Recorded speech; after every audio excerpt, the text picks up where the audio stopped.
Hello. Hello, Doctor. According to the American Cancer Society, more than 62,000 people in the United States will be diagnosed with kidney cancer this year. One of the 10 most common cancers in both men and women, kidney cancer typically strikes those around the age of 64, with renal cell carcinoma being the most common type. Joining us now to discuss renal cell carcinoma, or RCC, is oncologist Dr. Robert A. Figlin at Cedars-Sinai Medical Center. Doctor, what is RCC? RCC is a tumor that arises in the kidney. It starts with a mass that can develop over months to years. It can present without symptoms, or it can present with symptoms such as pain or bleeding when you pass your water, when you urinate. And it's a disease that, when localized, is curable by surgery, but oftentimes comes back systemically and spreads to other areas, or presents at the time with disease in lungs, bone, liver, and other organs. Doctor, why are senior adults at greater risk for RCC? Yeah, I think that's in large part because all cancer is a disease of aging.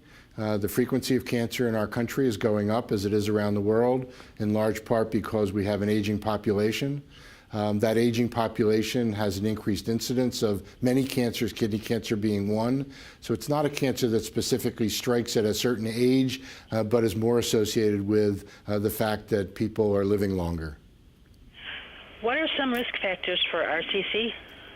So the most common risk factors, unfortunately, we don't know. It's called sporadic kidney cancer, where a patient presents to me and really doesn't have an identifiable risk factor that predisposed. Others that are known to predispose to kidney cancer include a smoking history, obesity, exposure to certain chemicals, and genetic abnormalities that occur in certain families, but very low frequency. Could you tell us about the most recent research presented at the ASCO annual meeting? So the American Society of Clinical Oncology meets annually. It's our largest national meeting. This is a group of thousands of cancer experts. And in Chicago this year, we've seen some exciting new information about the role of both targeted agents and immuno-oncology agents in kidney cancer. Targeted agents are agents that are used to specifically block certain pathways in the cancer that cause it to grow. Immuno-oncology agents are agents that allow our immune system to identify the cancer, search it out, and destroy it in a way that hasn't been able to be performed previously. At the ASCO meeting in 2016, we've seen evidence that these agents not only are effective in some patients, but they now have been shown to extend life.